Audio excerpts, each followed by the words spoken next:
प्यारे बच्चों, सभी को नमस्ते।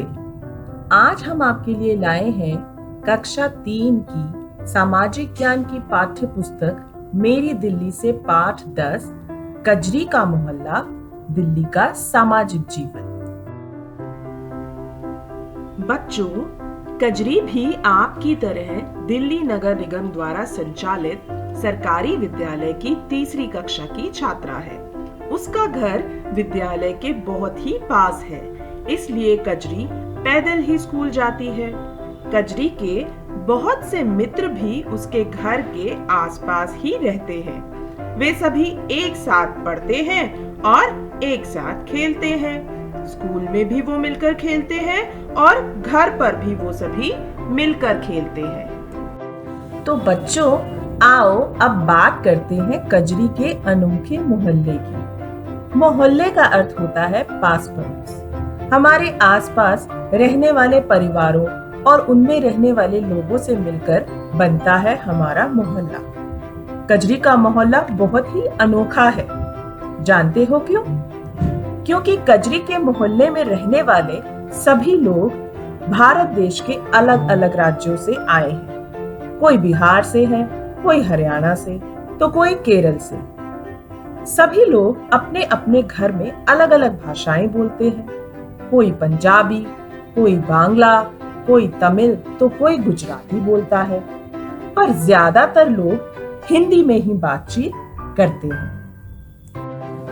कजरी और उसके सभी दोस्त विद्यालय में आधी छुट्टी में मिलकर खाना खाते हैं। उन्हें विद्यालय में मध्याह्न भोजन के अंतर्गत परोसे जाने वाले पूरी छोले, राजमा चावल आदि विभिन्न व्यंजन बहुत ही स्वादिष्ट लगते हैं और सभी बच्चों को यह व्यंजन बहुत ही पसंद आते हैं। अक्सर कजरी व उसके मित्र, जो कि अलग अलग राज्यों से संबंधित हैं, अपने अपने घरों से उस राज्य के खास व्यंजन लाते हैं और अपने मित्रों के साथ मिलकर खाते हैं। जैसे गुरमीत, जो पंजाब राज्य से है, अक्सर अपने घर से मक्के की रोटी और सरसों का साग लाता है।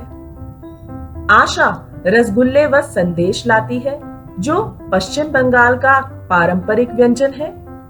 इसी प्रकार रमैया अक्सर अपने घर से इडली, डोसा व वड़ा लाता है, जिन्हें सांभर के साथ खाते हैं और ये संपूर्ण दक्षिण भारत में खाए जाते हैं। कजरी भी अक्सर अपने मित्रों के लिए घर से खाकरा व ढोकला ले जाती है। खाकरा व ढोकला गुजरात राज्य से संबंधित पारंपरिक व्यंजन है। कुछ अन्य राज्यों के विभिन्न व्यंजनों के बारे में आपसे अब चर्चा करते हैं। हमारे पास यहाँ दाल बाटी चूरमा राजस्थान से, मिसल पाव महाराष्ट्र से, लिट्टी चोखा बिहार से, मक्के का खीस मध्य प्रदेश से, माछेर झोल पश्चिम बंगाल से और बाजरे की खिचड़ी हरियाणा से है। इन सभी के विषय में तो आप सभी ने जरूर सुना होगा।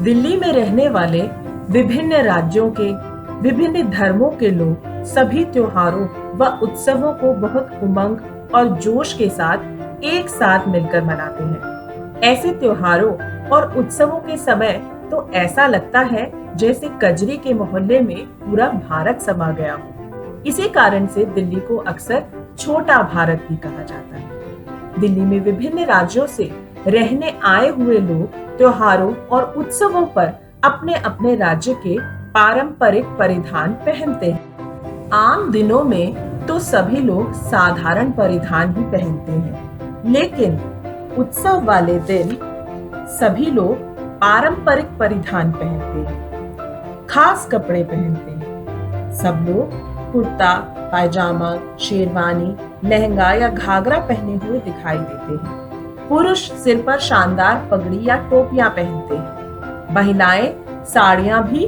खास तरीकों से बांधती हैं। ये है भारत के विभिन्न राज्यों में मनाए जाने वाले विभिन्न त्योहारों व उन पर पहने जाने वाले पारंपरिक परिधानों का चित्र।